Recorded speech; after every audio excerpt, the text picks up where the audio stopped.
Hello everyone, welcome back to Parcham again. I am Pooja और आज हम पढ़ने वाले हैं battle of Plassey and battle of Buxar के बारे में। इन दो टॉपिक से आपने लगातार एग्जाम में क्वेश्चन देखे होंगे और मैं आपको यहाँ पे एसएससी में पूछे गए कुछ क्वेश्चंस के स्क्रीनशॉट भी दिखाती हूँ, जिससे इन टॉपिक की आपको समझ और डेवलप होगी कि कैसे क्वेश्चन एग्जाम में पूछे जाते हैं। सो वीडियो को लास्ट तक देखना है। लास्ट में भी काफ़ी सारे क्वेश्चन हैं और क्वेश्चन ऑफ द डे भी है, जिसका आंसर आप हमें कमेंट सेक्शन में देंगे। आप लोगों से मैं अगेन बोलना चाहूँगी कि कॉपी पेन लेकर बैठे हैं, जिससे इंपॉर्टेंट पॉइंट्स को आप नोट डाउन करते जाएं, क्योंकि यहाँ पे हम टू द पॉइंट ही डिस्कशन करने वाले हैं। ठीक है, तो वीडियो को लास्ट तक देखना है और अगर सेशन पसंद आता है तो आप वीडियो को शेयर भी कर सकते हैं अपने फ्रेंड्स के साथ। सो स्टार्ट करते हैं हम battle of Plassey and battle of Buxar के बारे में। इसके पहले मैंने 5 वीडियो आप लोगों के लिए बनाए हैं, जहां पर मैंने पोर्चुगल्स के बारे में, डच, डेनिश, फ्रांसीसीज और ब्रिटिशर्स के बारे में बताया हुआ है। इसके अलावा मैंने आपको एंग्लो मराठा वॉर के बारे में और उनकी जो भी संधियाँ हुई हैं, ट्रिटी हुई हैं, वो भी डिस्कस की है। सो आज हम battle of Plassey and battle of Buxar के ऊपर डिस्कशन करने वाले हैं। जैसा कि मैंने कहा था कि ब्रिटिश ईस्ट इंडिया कंपनी ने क्या किया था, पहले पोर्चुगल्स को हराया, फिर डच और डेनिश को हराया और उसके बाद फ्रांसीसीज को भी हराया, जहां आपको कर्नाटिक वॉर के बारे में मैंने डिस्कशन किया। इसके अलावा इन्होंने मराठा की जो टेरिटरी थी, उनको 3 अलग अलग मराठा वॉर हुए, एंग्लो मराठा वॉर, और उनकी टेरिटरी को भी कब्जा कर लिया। यहाँ पर आज हम बात करने वाले हैं एक्सपांशन के बारे में। बंगाल के रीजन में किस तरीके से बंगाल के रीजन पर कब्जा करने का काम ब्रिटिशर्स ने किया। बंगाल के रीजन के बाद हम मैसूर के रीजन के ऊपर भी डिस्कशन करेंगे, जहां पर हम 4 एंग्लो मैसूर की वॉर के ऊपर भी डिस्कशन करने वाले हैं। तो सबसे पहले बात करेंगे यहाँ पे बंगाल के ऊपर। तो ये घटना 1975 से 65 के बीच की है, 1757 से लेकर 1764 के बीच में आपकी ये घटनाएं आपको देखने को मिलती हैं। और इस समय ही बंगाल की टेरिटरी को कब्जा करने का काम ब्रिटिशर्स ने किया था। इसके लिए उन्होंने 2 बैटल लड़े थे, एक है बैटल ऑफ प्लासी और दूसरा है battle of Buxar. Battle of Plassey 1757 का बैटल है, डेट याद रखना है, डायरेक्ट एग्जाम में क्वेश्चन डेट से पूछा गया है। तो 1757 में जो युद्ध किया गया था, जो लड़ाई लड़ी गई थी, उसे हम बैटल ऑफ प्लासी कहते हैं। और 1764 में जो बैटल लड़ा गया था, उसे हम बैटल ऑफ बक्सर के नाम से जानते हैं। तो आज हम इन्हीं 2 बैटल्स के ऊपर डिस्कशन करने वाले हैं। ओके, लेकिन सबसे पहले डिस्कशन करने से पहले मैं आपको बता देती हूँ कि कैसे क्वेश्चन एग्जाम में प्रीवियस ईयर पूछे गए हैं। सबसे पहले यहाँ पे देखते हैं, एक क्वेश्चन हमने लिया है, which of the following led English company in battle of Plassey. जो बैटल ऑफ प्लासी 1757 में हो रहा है, उसमें इंग्लिश कंपनी को लीड कौन कर रहा है। तो आपको बता देते हैं कि बैटल ऑफ प्लासी में जो ब्रिटिश सेना थी, उसको लीड करने का काम रॉबर्ट क्लाइव कर रहे थे। 1757 में कौन था? रॉबर्ट क्लाइव थे। तो सही आंसर हो जाएगा ऑप्शन नंबर 4। तो वैसे ही आपसे पूछा जा सकता है कि बैटल ऑफ बक्सर में कौन लीड कर रहा था। तो बैटल ऑफ बक्सर में लीड कर रहे थे हेक्टर मुनरो। तो आपको ये 2 नाम याद रखने हैं, हेक्टर मुनरो और रॉबर्ट क्लाइव।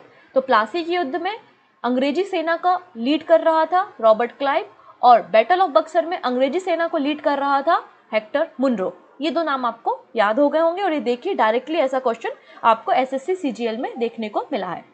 नेक्स्ट बात करते हैं, ये क्वेश्चन मैं आपको बता चुकी हूँ, वापस से लिया है। सर थॉमस रो, जो कि ऑफिशियल एम्बेसडर था किंग जेम्स वन का, इंग्लैंड के राजा का, किस मुगल एम्परर के कोर्ट में आया था। तो सर थॉमस रो जो है वो जहांगीर के दरबार में आया था परमिशन लेने के लिए कि अपनी और फैक्ट्रीज को वो कहाँ सेटअप कर सकते हैं और ब्रिटिश ईस्ट इंडिया कंपनी के व्यापार को और कैसे भारत में बढ़ाया जा सकता है। तो ये सर थॉमस रो है, वो किंग जेम्स वन का एम्बेसडर था और मुगल कोर्ट में आया था जहांगीर के समय। ऑप्शन यहाँ पे 3rd बिल्कुल सही हो जाएगा। ठीक है, इसके अलावा जहांगीर के समय 1608 में विलियम हॉकिंस भी आया हुआ था। तो विलियम हॉकिंस पे भी मैंने डिटेल में आपसे चर्चा की है। ठीक है, ओके। नेक्स्ट है, who was the governor general of British India when sati प्रथा बिकम इलीगल एंड पनिशेबल। तो सती प्रथा को खत्म करने का काम, इलीगल घोषित करने का काम और पनिशेबल बनाने का काम किसने किया था। तो ये काम जो है वो विलियम बेंटिक ने किया था। विलियम बेंटिक ने ये काम किया था विद द हेल्प ऑफ राजा राम मोहन रॉय। राजा राम मोहन रॉय जी की मदद से ये काम विलियम बेंटिक ने किया था। ठीक है, तो गवर्नर जनरल पे मैंने सेपरेट एक वीडियो की पूरी लिस्ट बनाई हुई है, प्लेलिस्ट में मिल जाएगा, जहाँ पे मैंने governor general of India, governor general of Bengal और वायसराय ऑफ इंडिया पे वीडियो बनाए हुए हैं। तो वहाँ पे आपको विलियम बेंटिक का वीडियो मिलेगा, जहाँ से इस क्वेश्चन का आंसर आप ढूंढ निकालेंगे। ठीक है, तो इस तरीके के क्वेश्चन एग्जाम में पूछे हैं, आपको समझ में आया होगा कि ये टॉपिक अपने आप में कितने इंपॉर्टेंट होते हैं। तो आइए हम बैटल ऑफ प्लासी और बैटल ऑफ बक्सर के बारे में डिटेल में डिस्कशन करना शुरू करते हैं। तो आप सभी को पता है कि 17th सेंचुरी में जब मुग़ल एरा था, जब मुग़ल रूलर्स जो थे वो काफ़ी स्ट्रॉन्ग थे, उस समय तक सब कुछ बहुत ठीक ठाक चल रहा था। लेकिन 1707 में क्या होता है, औरंगज़ेब की मृत्यु हो जाती है और औरंगज़ेब की डेथ के बाद जो है वो मुग़ल एम्पायर जो है वो थोड़ा सा हिल जाता है, क्योंकि कोई भी पावरफुल और स्ट्रॉन्ग रूलर नहीं होता जो इतने बड़े एम्पायर को संभाल सके। तो इतने बड़े जब एम्पायर को आप नहीं संभाल सकोगे, इतने पावरफुल आप राजा नहीं हो, तो छोटे छोटे स्टेट्स बनना शुरू हो जाएंगे और अलग अलग राजा जो है, अलग अलग सूबेदार हैं, वो अपने आप को इंडिपेंडेंट राजा, इंडिपेंडेंट घोषित कर देंगे, डिक्लेयर कर देंगे। तो ये वही दौर था कि 18th सेंचुरी में कई सारे स्मॉल स्टेट का फॉर्मेशन हो गया, क्योंकि मुगल जो राजा थे कोई एक सेंट्रलाइज पावर नहीं थी। ठीक है, तो आप देखेंगे नॉर्थ इंडिया में मराठा की पावर आई, पंजाब, अवध, बंगाल आए, साउथ इंडिया में हैदराबाद, कर्नाटक और मैसूर आए। ठीक है, तो यहाँ पर हम बात करने वाले हैं इस बंगाल के बारे में। अब आइए कहानी को थोड़ा सा शुरू करते हैं। उस समय का बंगाल और आज के बंगाल में बहुत अंतर है। उस समय का बंगाल में छोटा सा आपको ब्रीफ बताती हूँ कि उस समय के बंगाल में क्या क्या आता था। उस समय के बंगाल में आता था बांग्लादेश, उस समय के बंगाल में क्या आता था, बांग्लादेश आता था। उस समय के बंगाल में आता था आपका उड़ीसा। क्या आता था उस समय के बंगाल में, आपका आता था यहाँ पर उड़ीसा। उड़ीसा के बाद उस समय के बंगाल में आता था बिहार, और बंगाल तो आता ही था, वेस्ट बंगाल तो आता ही था। तो उस समय का बंगाल क्या था, बांग्लादेश, बिहार, वेस्ट बंगाल और उड़ीसा, इसको मिला दो तो उस समय का बंगाल बनता था। तो 1707 में जब औरंगजेब रूल कर रहे थे और उस समय उन्होंने बंगाल का सूबेदार बनाया था मुर्शिद कुली खान को। ठीक है, 1707 में जब औरंगजेब जीवित थे उस समय उन्होंने बंगाल का सूबेदार किसको बनाया था, तो बंगाल का सूबेदार बनाया था मुर्शिद कुली खान को। ये नाम आपको याद रखना है, मुर्शिद कुली खान, मुर्शिद कुली खान। ठीक है, मुर्शिद कुली खान ये सूबेदार था, कहाँ का, बंगाल का था। लेकिन जैसे ही औरंगजेब की मृत्यु होती है, औरंगजेब की डेथ होती है, तो ये मुर्शिद कुली खान अपने आप को इंडिपेंडेंट रूलर डिक्लेयर कर देता है। इंडिपेंडेंट रूलर डिक्लेयर कर देता है और अलग से एक सेपरेट इंडिपेंडेंट बंगाल किंगडम की स्थापना करता है और पहला बंगाल का नवाब बन जाता है। तो बंगाल का पहला नवाब कौन है, मुर्शिद कुली खान है। ये वही व्यक्ति मुर्शिद कुली खान जिसे औरंगजेब ने बंगाल भेजा था सूबेदार की तरह, और औरंगजेब के मरने के बाद ये नवाब बन गया बंगाल का। उस समय बंगाल की कैपिटल जो थी वो ढाका थी। उस समय जो कैपिटल थी बंगाल की वो क्या थी, ढाका थी। तो मुर्शिद कुली खान ने कैपिटल को शिफ्ट किया। तो क्वेश्चन पूछा जाता है कि मुर्शिद कुली खान ने अपनी कैपिटल किसे बनाया, तो ये ढाका से अपनी कैपिटल ले गया मुर्शिदाबाद। ढाका से अपनी कैपिटल कहाँ ले गया, मुर्शिदाबाद। मुर्शिदाबाद को इसने अपनी नई कैपिटल बनाया। ठीक है, फिर मुर्शिद कुली खान के बाद जब मुर्शिद कुली खान की डेथ हो जाती है तो उसके बाद उसका जो दामाद होता है, जो सन इन लॉ होता है, वो उसे नया बंगाल का नवाब बनाता है और उनके सन इन लॉ का नाम होता है सुजाउद्दीन मोहम्मद खान। तो सुजाउद्दीन मोहम्मद खान जो है वो अगले बंगाल के नवाब बन जाते हैं। सुजाउद्दीन खान जो है उसके समय पे एक और व्यक्ति होता है विच इज़ अली वर्दी खान। इसके समय पे एक और व्यक्ति होता है जिसका नाम है अली वर्दी खान, और अली वर्दी खान को ये अपनी सेना का, अपनी आर्मी का कमांडर बनाता है। सुजाउद्दीन मोहम्मद खान अली वर्दी खान को अपनी आर्मी का, अपनी सेना का क्या बनाता है, कमांडर बना देता है। ठीक है, और इसे डिप्टी सूबेदार ऑफ बिहार भी बना देता है। अली वर्दी खान को क्या बना दिया गया, डिप्टी सूबेदार ऑफ बिहार। यहाँ तक ठीक है। तो कहानी आपको समझ में आई कि पहले बंगाल का जो सूबेदार था वो मुर्शिद कुली खान था औरंगजेब के समय, और औरंगजेब की मृत्यु के बाद मुर्शिद कुली खान ने अपने आप को इंडिपेंडेंट डिक्लेयर कर दिया था और पहला बंगाल का नवाब बन गया था मुर्शिद कुली खान। मुर्शिद कुली खान अपनी कैपिटल ढाका से मुर्शिदाबाद ले गया था, और मुर्शिद कुली खान के बाद अगला जो नवाब बनता है वो सुजाउद्दीन मोहम्मद खान बनता है। सुजाउद्दीन मोहम्मद खान के समय अली वर्दी खान को आर्मी का कमांडर बनाया जाता है और डिप्टी सूबेदार ऑफ बिहार भी बना दिया जाता है। फिर सुजाउद्दीन मोहम्मद खान की डेथ के बाद उसका बेटा सरफराज खान जो है वो अगला नवाब बनता है बंगाल का। अगला नवाब कौन बन गया है बंगाल का, तो अगला नवाब बन गया है सरफराज खान। लेकिन उस समय तक अली वर्दी खान बहुत पावरफुल हो चुका था। तो उसने सोचा क्यों ना अब मैं बंगाल का नवाब बनूं, तो इस सरफराज खान को ये मार देता है, इसकी हत्या कर देता है, गला काट के अलग कर देता है। सरफराज खान की, और खुद अलीवर्दी खान जो है वो नवाब बन जाता है बंगाल का। ये जो सरफराज खान और अलीवर्दी खान के बीच में ये जो बैटल हो रही है, इसे बैटल ऑफ गिरिया कहा जाता है। क्या कहते हैं इसे हम बैटल ऑफ गिरिया कहते हैं, बैटल ऑफ गिरिया। और ये है 1740 की बैटल, 1740 में सरफराज खान और अलीवर्दी खान के बीच में बैटल ऑफ गिरिया होती है, जिसमें सरफराज खान मारा जाता है, अलीवर्दी खान जो है वो अगला नवाब बन जाता है बंगाल का। यहाँ तक ठीक है। अलीवर्दी खान के बाद अगला जो नवाब बनता है बंगाल का वो होता है सिराज उद दौला। ये इंपॉर्टेंट नवाब है, इसको आपको याद रखना है। तो बेसिकली मैंने आपको हायरार्की बता दी है, सीक्वेंस बता दिया है, कौन किसके बाद यहाँ पे नवाब बना। कई बार असेंडिंग ऑर्डर में, डिसेंडिंग ऑर्डर में पूछ लिया जाता है, तो इस छोटी सी टेबल को आपको याद रखना है। तो अब हम बात कर चुके हैं सिराज उद दौला के बारे में, तो सिराज उद दौला तक हम पहुँच चुके हैं।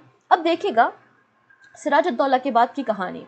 अब यहाँ पे औरंगजेब जब मरा था 1707 में, तो उसके बाद के जो मुगल रूलर थे वो उतने पावरफुल नहीं थे, और उसी के बीच में एक और 9वें नंबर का मुगल रूलर आता है, जिसका नाम है फर्रुख सैयर।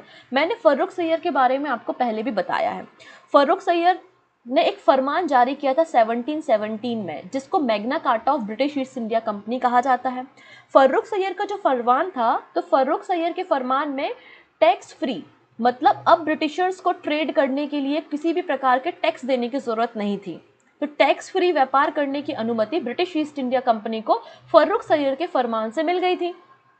ठीक है। और सिराज उद दौला इस बात के काफ़ी अपोज में था, यार ये क्या बात हुई, आपने ब्रिटिश ईस्ट इंडिया कंपनी को फ्री में व्यापार करने दिया है, ब्रिटिश ईस्ट इंडिया कंपनी कोई टैक्स नहीं देती है, जिसके कारण जो बंगाल की ट्रेजरी है उसको काफ़ी नुकसान हो रहा है, बंगाल की संपत्ति को नुकसान हो रहा है, क्योंकि जब टैक्स नहीं मिलेगा तो पैसा कहाँ से आएगा, और बंगाल में ये लोग तो फ्री ट्रेड कर रहे हैं। ठीक है। इसके अलावा ब्रिटिशर्स ने क्या किया, ब्रिटिशर्स ने बंगाल का रीजन जो था वो बहुत ज़्यादा फर्टाइल था, बहुत ज़्यादा उपजाऊ था। जब उपजाऊ होता है कोई रीजन, तो वहाँ से बहुत ज़्यादा आपको टैक्स भी मिलते हैं। ठीक है। बहुत ज़्यादा उपजाऊ रीजन जो था, रिचेस्ट रीजन जो था, वो बंगाल की टेरिटरी थी। ठीक है। तो बंगाल का जो नवाब था इस बात के खिलाफ था कि ब्रिटिशर्स जो है वो टैक्स नहीं देते। इसके अलावा लगभग 40% जो ट्रेड किया जाता था ब्रिटिशर्स का, जो इंपोर्ट और एक्सपोर्ट हो रहा है, बेसिकली एक्सपोर्ट हो रहा है, जो ब्रिटिशर्स का 40% ट्रेडिंग हो रही है वो बंगाल के रीजन से हो रही है। और मेनली ये लोग ट्रेडिंग किस बात की करते थे, ट्रेडिंग ये लोग करते थे सिल्क की। सिल्क के अलावा टेक्सटाइल है, कॉटन है, कॉटन के अलावा सॉल्ट पीटर है। सॉल्ट पीटर जिसको आप सोरा कहते हैं, इसका उपयोग गन पाउडर के रूप में किया जाता है, जो बात मैंने आपको पहले भी बताई थी। तो ये लोग इसकी ट्रेडिंग करते थे। लगभग 40% ट्रेडिंग जो है वो बंगाल के रीजन से हो रही है, वो भी टैक्स फ्री। वो भी कैसी ट्रेडिंग है, टैक्स फ्री है। तो इस बात का अपोज किसने किया, शुजा-उद-दौला ने किया।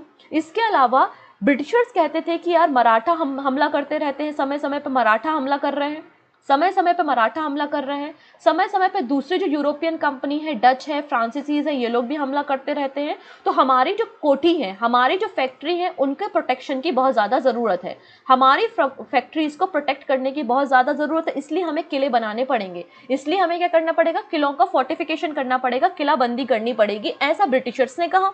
लेकिन इस बात से जो बंगाल का नवाब था वो कन्विंस नहीं हुआ। उसने बोला ना बाबा ना, हम तो आपको बंगाल की जमीन पे किले बनाने तो नहीं देंगे, जो करना है कर लो, हम आपको किले बनाने नहीं देंगे। ये बात उन्होंने फ्रांसीसीज को बोली, और यही बात उन्होंने ब्रिटिशर्स को बोली कि देखो आपको बंगाल में रहना है तो दो चीजें करनी पड़ेंगी, एक तो अपनी फैक्ट्री का किलाबंदी नहीं करोगे, अपनी आर्मी नहीं रखोगे, मतलब फोर्टिफिकेशन नहीं करोगे। दूसरा, आप जब ट्रेड कर रहे हो, व्यापार कर रहे हो, तो टैक्स भी तो दो। आप तो खुद अपना अपना कमाए जा रहे हो और हमें तो कोई प्रॉफिट है नहीं, तो आप टैक्स भी दो। ये बात इन्होंने फ्रांसीसीज को भी बोली और ब्रिटिशर्स को भी बोली। फ्रांसीसीज बेचारे सीधे साधे से इन्होंने बोला ठीक है, आप जो बोल रहे हैं सब सही है, हम आपको व्यापार करने का टैक्स भी देंगे और हम फोर्टिफिकेशन भी नहीं करेंगे, किलाबंदी भी नहीं करेंगे। लेकिन ब्रिटिशर्स ने बोला ना बाबा ना, हम तो टैक्स भी नहीं देंगे और फोर्टिफिकेशन भी करेंगे, किलाबंदी भी करेंगे, ऐसा ब्रिटिशर्स ने कहा। तो ब्रिटिशर्स और नवाब जो था बंगाल के बीच में टसल शुरू हो गए, दोनों के बीच में डिस्प्यूट्स आना शुरू हो गए। अब ब्रिटिशर्स ने सोचा, ब्रिटिशर्स ने डिसाइड किया ये जो शुजा-उद-दौला है इसको तो हम हटाएंगे और बंगाल के रीजन में हमको एक पपेट नवाब की जरूरत है, कठपुतली नवाब, ऐसा नवाब जो हमारी सारी बातों को माने, ऐसा नवाब जो हमारी सारी बातों को माने।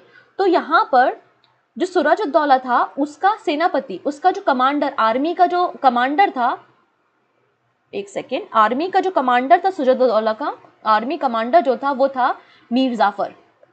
कौन था, मीर जाफर था। मीर जाफर था। तो ब्रिटिशर्स ने क्या कहा, ब्रिटिशर्स ने मीर जाफर को ब्राइव किया, घूस दी, पैसा दिया और कहा सुनो, तुम हमारी बात को अच्छे से सुनो मीर जाफर, तुम अगले बंगाल के नवाब बनोगे, बस आपको करना कुछ नहीं है, हम लड़ने जा रहे हैं, हम लड़ाई करेंगे सिराजुद्दौला से, बस तुमको अपनी सेना को कंट्रोल में रखना और सेना के साथ पार्टिसिपेट नहीं करना है। हम इस बैटल को जीत जाते हैं और इस बैटल को जीतने के बाद बंगाल का अगला नवाब तुमको बना देंगे, ठीक है। क्योंकि ये लोग तो चाहते ही थे कि ऐसा व्यक्ति बंगाल का नवाब बने जो कठपुतली हो, जो कि सारी की सारी फरमाइशों को, सारी की सारी जो समस्याएं हैं वो सॉल्व कर दे ब्रिटिशर्स की, ठीक है।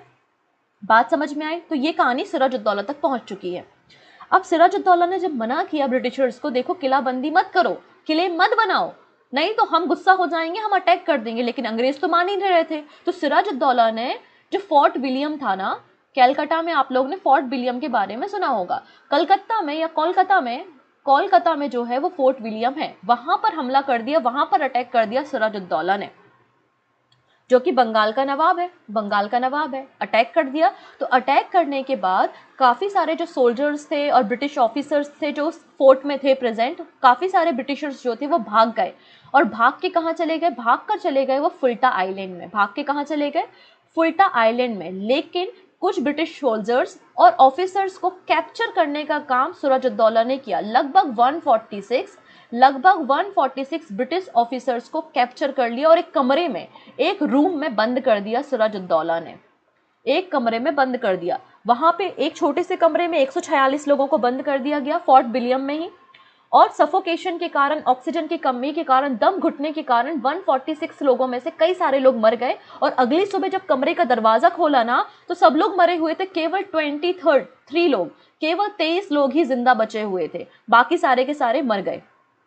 बात समझ में आई मैंने क्या कहा, सिराजुद्दौला ने फोर्ट विलियम पे अटैक किया, फोर्ट विलियम को कैप्चर किया, जिसके बाद काफ़ी सारे ब्रिटिश ऑफिसर और सोल्जर्स जो थे वो भाग गए और भाग के चले गए फुल्टा आइलैंड में। इसके अलावा 146 ऐसे ब्रिटिश सोल्जर्स और ऑफिसर्स थे जिनको कैप्चर कर लिया गया और एक कमरे में, फोर्ट विलियम के एक कमरे में बंद कर दिया गया। 146 लोगों को दम घुटने के कारण, सफोकेशन के कारण काफ़ी सारे लोग मारे गए। अगली सुबह जब दरवाज़ा खोला कमरे का तो केवल 23 लोग ही बचे हुए थे, बाकी सारे लोग मर गए थे। इस घटना को ब्लैक होल ट्रेजेडी के नाम से जाना जाता है। और इस ब्लैक होल ट्रेजेडी की इन्फॉर्मेशन फुल्टा आइलैंड में जो बचे हुए ब्रिटिश ऑफिसर्स थे उन्होंने भेजी किसे, रॉबर्ट क्लाइव को। और रॉबर्ट क्लाइव उस समय कहाँ था, मद्रास में था। रॉबर्ट क्लाइव उस समय मद्रास में था और ये सारी जानकारी लेटर में लिख के किसको भेजी गई, रॉबर्ट क्लाइव को और एडमिरल वॉटसन को भेजी गई। तो रॉबर्ट क्लाइव अपनी 3000 की आर्मी लेकर पहुंचा कलकत्ता, और कलकत्ता में एक तो समुद्र से भी अटैक किया और आर्मी से भी अटैक किया।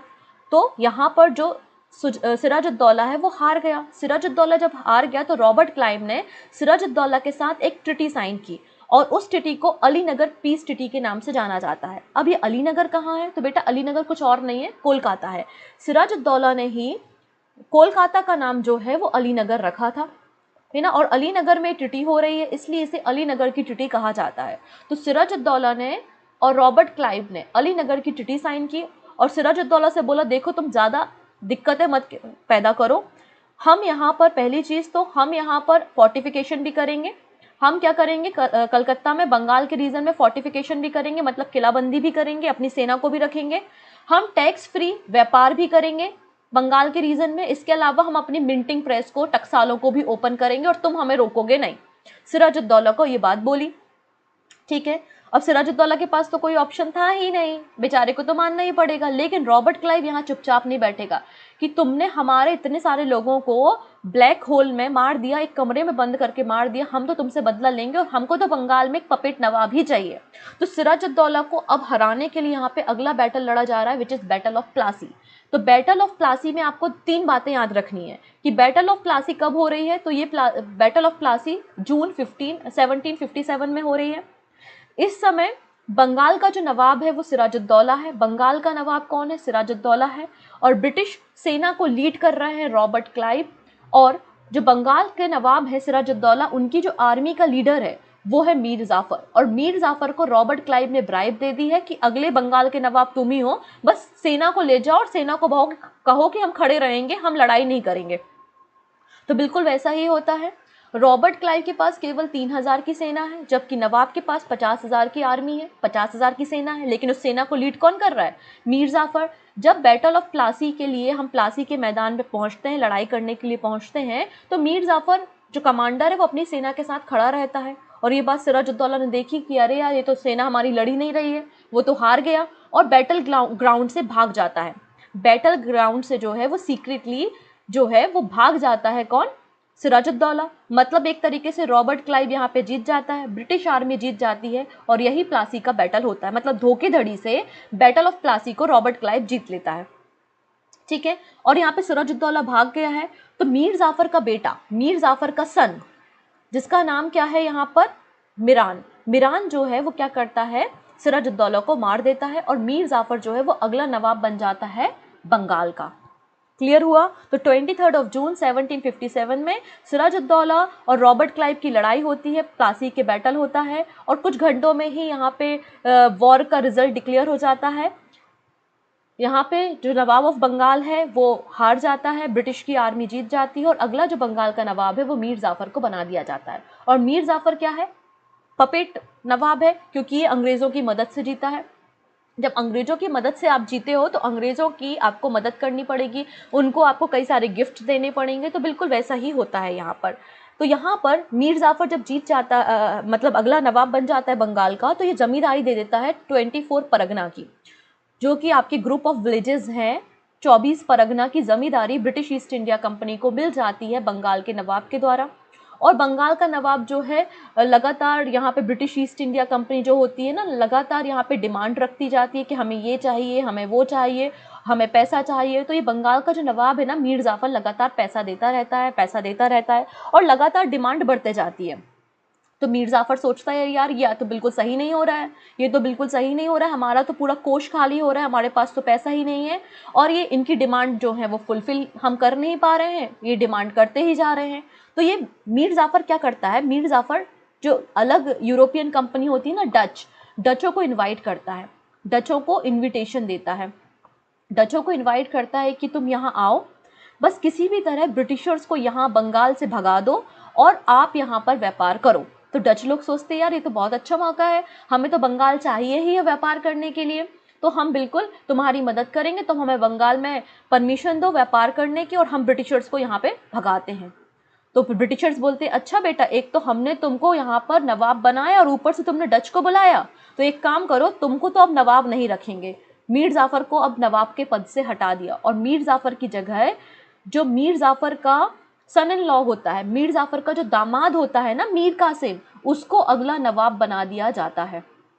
और डचों के साथ ब्रिटिशर्स का बैटल होता है, जैसे बैटल ऑफ चिनसुरा, मैंने आपको इसके बारे में बताया है। बैटल ऑफ चिनसुरा होता है 1759 में, जिसमें डचेस हार जाते हैं और ब्रिटिशर्स जीत जाते हैं, ठीक है। और डचेस को बंगाल से बाहर निकाल दिया जाता है, और मीर कासिम जो है वो अगला नवाब बन जाता है, ठीक है। तो मीर कासिम अगला नवाब बन गया। अगले नवाब की कहानी पढ़ने से पहले ये छोटा सा क्वेश्चन जो सीजीएल में पूछा गया है, 2019 का आई थिंक एसएससी सीजीएल का प्रश्न है, आप चाहे तो पेपर खोल के देख सकते हैं। क्वेश्चन है, who sign the treaty of Alinagar with the Britishers? Britishers के साथ अलीनगर की संधि किसने साइन की थी? तो अलीनगर की संधि अभी हमने देखी है, सिराजुद्दौला और रॉबर्ट क्लाइव के बीच में अलीनगर की संधि साइन हुई थी। तो ऑप्शन बी यहाँ पे बिल्कुल करेक्ट हो जाएगा, ठीक है, इस बात को याद रखना है। चलिए, अब यहाँ पे मीर कासिम को आपने बंगाल का जो है वो नवाब बना दिया है। तो मीर कासिम पहले स्टार्टिंग में तो डिमांड फुलफिल कर रहा था, स्टार्टिंग में तो डिमांड को फुलफिल कर रहा था ब्रिटिशर्स की, और उसने देखा अगर मैं इसी तरीके से डिमांड जो है वो फुलफिल करता रहा तो क्या होगा, एक दिन मैं कंगाल हो जाऊंगा, मेरे हाथ में भी एक कटोरा आ जाएगा, फिर मुझे भी भीख मांगनी पड़ेगी, तो मैं ऐसा क्या करूं कि मैं इन लोगों से थोड़ा सा दूर हो जाऊं। तो ये मीर कासिम क्या करता है, अपनी कैपिटल को शिफ्ट करता है। मीर कासिम क्या करता है, जो मुर्शिदाबाद कैपिटल है ना, मुर्शिदाबाद से कैपिटल लगभग 350 किलोमीटर दूर मुंगेर में, मुंगेर अभी वर्तमान में कहाँ है, बिहार में है, तो मुंगेर अपनी कैपिटल शिफ्ट कर देता है। तो क्वेश्चन पूछा जाता है कि मुर्शिदाबाद से मुंगेर कैपिटल किसने शिफ्ट की थी? तो मीर कासिम ने अपनी कैपिटल को 1762 में मुर्शिदाबाद से मुंगेर को शिफ्ट कर दिया। इतनी चीज़ें क्लियर हो गई हैं। अच्छा, इस बीच में 70-60 में 1760 में रॉबर्ट क्लाइव जो है वो वापस इंग्लैंड चला गया है। रॉबर्ट क्लाइव जो है वो वापस इंग्लैंड चला गया है और वहाँ पे उसका काफ़ी सम्मान हो रहा है, काफ़ी उसको मतलब अप्रेजल दिए जा रहे हैं कि अरे वाह बेटा वाह, बड़ा अच्छा काम किया, बंगाल के रीजन में आपने पॉलिटिकल इन्फ्लुएंस शुरू कर दिया, अब हमारा रूल होगा बंगाल के रीजन में, वाह बेटा वाह। और ऑक्सफोर्ड ने रॉबर्ट क्लाइव को डॉक्टरेट भी का टाइटल भी दे दिया। तो रॉबर्ट क्लाइव वहाँ पे मज़े कर रहा है इंग्लैंड में, उसको मज़े करने देते हैं थोड़ी देर।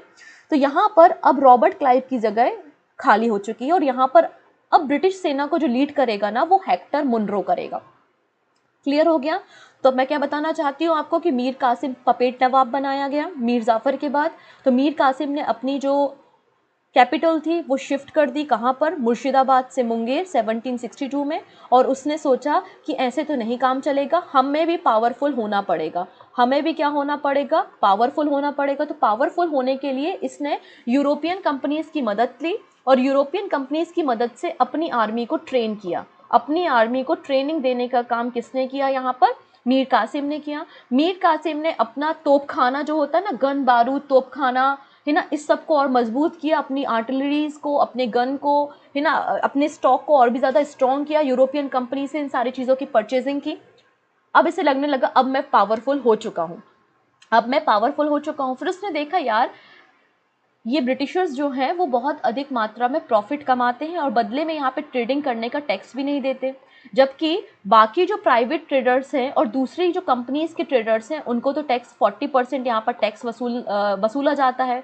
तो क्यों ना यहाँ पर इन लोगों को भी 0% टैक्स कर दिया जाए, इनको भी फ्री टैक्स कर दिया जाए, जिससे कुछ हद तक ब्रिटिशर्स को थोड़ा बहुत तो नुकसान होगा, क्योंकि ब्रिटिशर्स अभी फ्री में ट्रेड कर रहे हैं, बाकी जो दूसरी कंपनी है वो 40% टैक्स दे रही है। तो क्यों ना सभी को यहाँ पर ट्रेडिंग फ्री कर दी जाए, जिससे कुछ अमाउंट में तो एटलीस्ट ब्रिटिशर्स को नुकसान होना शुरू हो। तो मीर कासिम ने क्या कहा, मीर कासिम ने सभी जो ट्रेडर्स हैं उनको फ्री में ट्रेड करने की परमिशन दे दी, फ्री में ट्रेड करने की परमिशन दे दी। तो ये बात ब्रिटिशर्स को बिल्कुल अच्छी नहीं लगी, ये बात ब्रिटिशर्स को बिल्कुल भी अच्छी नहीं लगी। तो यहाँ से अगेन टसल शुरू हो जाता है between the Mir Qasim and Britishers.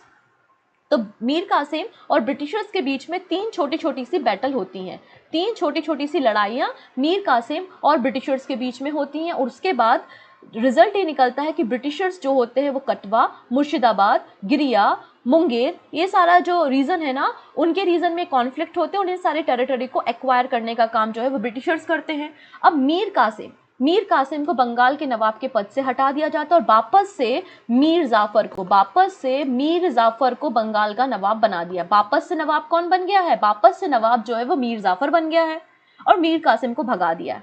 तो मीर कासिम बेचारा भागते भागते भागते भागते अवध के नवाब के पास पहुंचता है। किसके पास पहुंचा, अवध के नवाब के पास। और अवध का नवाब उस समय कौन है, तो उस समय अवध का नवाब जो है वो है सुजाउद्दीन।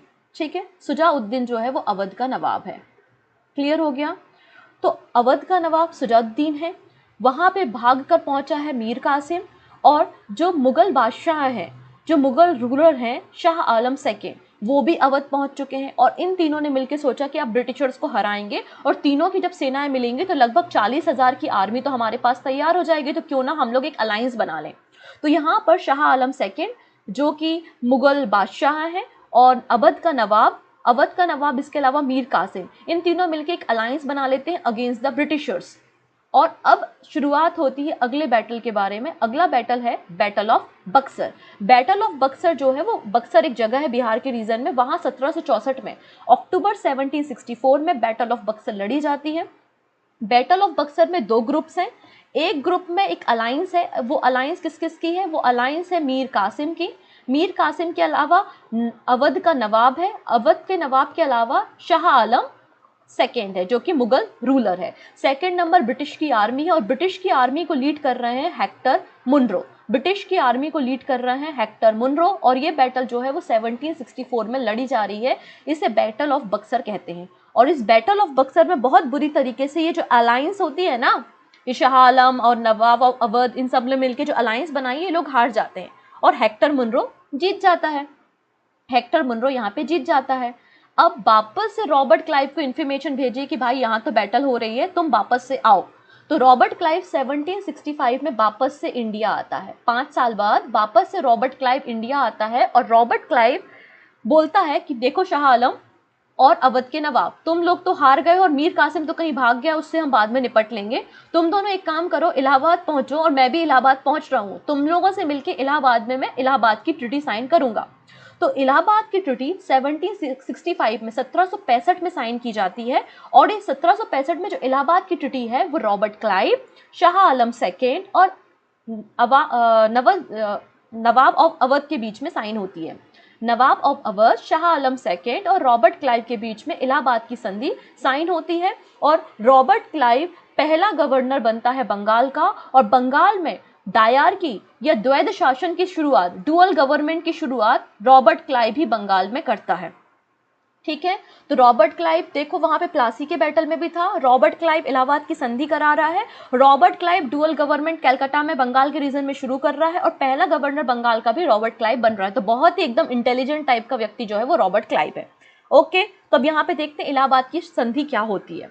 तो इलाहाबाद की संधि अब रॉबर्ट क्लाइव है और रॉबर्ट क्लाइव ने जो आपके नवाब है अवध के सुजाउद्दीन जो कि अवध का नवाब है, सुजाउद्दीन जो कि अवध का नवाब है, उसको बुलाता है और तुमसे बोलता है आओ तुम्हारे साथ संधि साइन करें।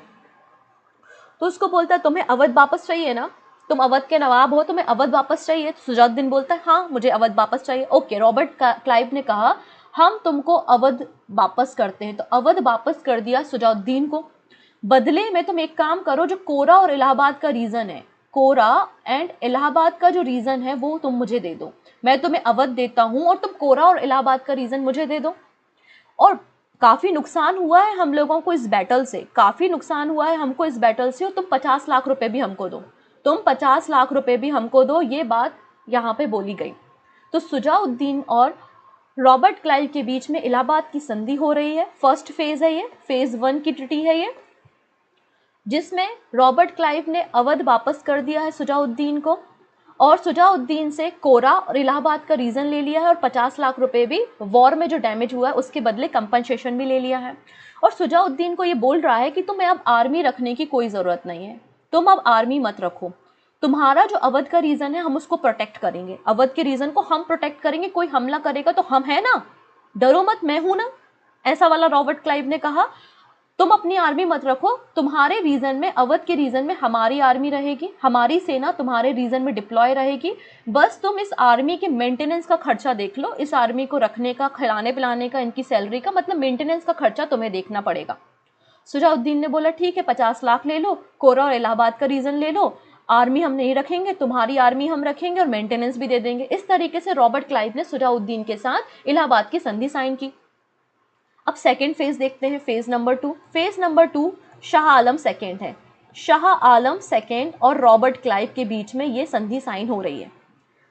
तो शाह आलम सेकेंड को बोला कि देखो मुगल बादशाह जी, एक काम करते हैं, हम आपको ये इलाहाबाद और कोरा का रीजन देते हैं, आप इलाहाबाद और कोरा के रीजन में बढ़िया से रहो, सब कुछ बिंदास एंजॉय करो।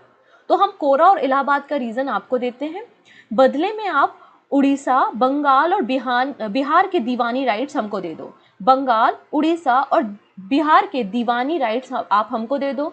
तो शाह आलम सेकेंड ने बंगाल, उड़ीसा और बिहार के दीवानी राइट्स जो है वो ब्रिटिशर्स को दे दिए। दीवानी राइट्स का मतलब है टैक्स लेने का अधिकार, टैक्स वसूलने का अधिकार। पहले जो लड़ाइयां चल रही थी, बैटल ऑफ प्लासी हो गया, बैटल ऑफ बक्सर हो गया, किस बात से था कि ब्रिटिशर्स टैक्स नहीं दे रहे हैं, ब्रिटिशर्स टैक्स नहीं दे रहे हैं व्यापार करने के लिए। और देखो अब रिजल्ट क्या हुआ कि ब्रिटिशर्स ने बोला बेटा हम तो टैक्स नहीं देंगे, ऊपर से हम टैक्स वसूलेंगे, इसलिए दीवानी राइट्स भी बंगाल, उड़ीसा और बिहार के ब्रिटिशर्स ने ले लिए। तो ये थी आपकी इलाहाबाद की संधि और इस तरीके से एक पॉलिटिकल ग्राउंड सेटअप कर लिया था बंगाल के रीजन में ब्रिटिशर्स ने। तो ये पूरी कहानी थी बैटल ऑफ बक्सर और बैटल ऑफ प्लासी की। अब कुछ क्वेश्चंस को भी हम देख लेते हैं। ओके, सो पहला क्वेश्चन यहाँ पर देखते हैं, वॉर का रिजल्ट आपको बता दिया है। फर्स्ट क्वेश्चन है, what was the main cause for the defeat of Sirajuddaulah in the battle of Plassey. Battle of Plassey हारने का मेन रीजन सिराजुद्दौला का क्या था, जो कि 1757 में हुई थी। तो रीजन था मीर जाफर ने धोखा दिया था। His commander in chief Mir Jafar join with the force of Robert Clive. Option number C is the right answer. Option number C is the right answer. Next है, when was the battle of Buxar fought? Battle of Buxar कब लड़ी गई थी? तो battle of Buxar अक्टूबर 1764 में 1764 में लड़ी गई थी। तो ऑप्शन बी यहाँ पे करेक्ट हो जाएगा। The British general who lead his force in the battle of Buxar was. Battle of Buxar में ब्रिटिश आर्मी को लीड किसने किया था? तो हेक्टर मुनरो के बारे में मैंने आपको बताया है, हेक्टर मुनरो। ठीक है, Hector Munro. Option A is the right answer. Next है, where in India is Fort William situated? Fort William कहाँ पर है? तो फोर्ट विलियम जहाँ पे ब्लैक होल ट्रेजेडी हुई थी, ये आपको कोलकाता में देखने को मिलेगा। Option A is the right answer. Which battle took place in 1757? 1757 में कौन सी बैटल हुई थी? तो बैटल ऑफ प्लासी लड़ी गई थी। Battle of Plassey Robert Clive के समय। इस समय गवर्नर कौन था? इस समय ब्रिटिश सेना को लीड कौन कर रहा था? तो रॉबर्ट क्लाइव कर रहा था। Option C is the right answer. Who among the following set up a factory at Sutanati and the zamindari of the three villages of Sutanati, Kalikata and Govindpura? तो गोविंदपुरा, सुतानती और कालीकता की जमींदारी प्राप्त करके इन तीनों जमीन पर कोलकाता नगर की स्थापना किसने की थी? तो ये क्रेडिट जाता है जॉब चार्नोक को। Job Charnock. Option C is the right answer. अब यहाँ पे आपको चार बैटल्स दी हैं और चारों बैटल का एसोसिएशन किन लोगों से है वो बताया है। फर्स्ट कर्नाटका वॉर, तो फर्स्ट कर्नाटका वॉर का रिलेशन आपको ड्यूप्ले मिल जाएगा, याद है। सेकंड कर्नाटका वॉर, क्या रीजन था? क्योंकि सक्सेशन का बैटल था कि हैदराबाद का निज़ाम कौन बनेगा, कर्नाटक रीजन का नवाब कौन बनेगा, मतलब मुजफ्फर जंग और चंदा साहिब। तो फर्स्ट का ए का फर्स्ट, बी का सेकेंड। थर्ड कर्नाटका वॉर के समय जो फ्रांसीसी गवर्नर था वो काउंट एलाली था। तो ऑप्शन 3 सही हो जाएगा। तो सी का हो गया 3। बैटल ऑफ प्लासी के समय कौन था? सिराजुद्दौला था, मतलब डी का हो गया 4। तो 1 2 3 4 option number A is the right answer. In which place in India British started dual system of government? तो डुअल सिस्टम ऑफ गवर्नमेंट कहाँ शुरू हुआ था? बंगाल के रीजन में हुआ था। रॉबर्ट क्लाइव ने शुरू किया था, ये रॉबर्ट क्लाइव ने ही इसे शुरू किया था। Option number B is the right answer. The treaty of Allahabad took place between? तो ट्रीटी ऑफ इलाहाबाद जो कि 1765 1765 में हो रही है, किसके बीच में हो रही है? तो एक तरफ है रॉबर्ट क्लाइव, एक तरफ है शाह आलम सेकेंड और एक तरफ है सुजाउद्दौला। तो option number A is the right answer. Which state was the first victim of subsidy alliance system? जो सहायक संधि थी, सब्सिडी अलायंस थी, उसका पहला विक्टिम कौन था? तो हैदराबाद का निज़ाम। हैदराबाद का जो निज़ाम था वो पहला विक्टिम था। ठीक है, option C is the right answer. Subsidy alliance के ऊपर हम एक सेपरेट वीडियो लेकर बहुत जल्दी आएंगे। ओके, नेक्स्ट है, who introduce the subsidy alliance system in India? Bharat में सब्सिडी अलायंस सिस्टम की शुरुआत, सहायक संधि की शुरुआत किसने की थी? वेलेजली ने, डलहौजी ने, मियो ने, हेस्टिंग ने, या कोई भी ऑप्शन आपको दे सकता है। तो जो भी आंसर होगा वो आप हमें कमेंट करके बताइएगा। बाकी सारी बातों को हम आने वाले वीडियो में डिस्कस कर लेंगे। आई होप आप लोग ने एंजॉय किया होगा। सेशन पसंद आया है तो बिल्कुल सपोर्ट कीजिए, जिससे हम इस सीरीज को कंटिन्यू कर पाएं और ज़्यादा से ज़्यादा फ्रेंड्स के बीच में शेयर करें। Okay, take care and bye bye.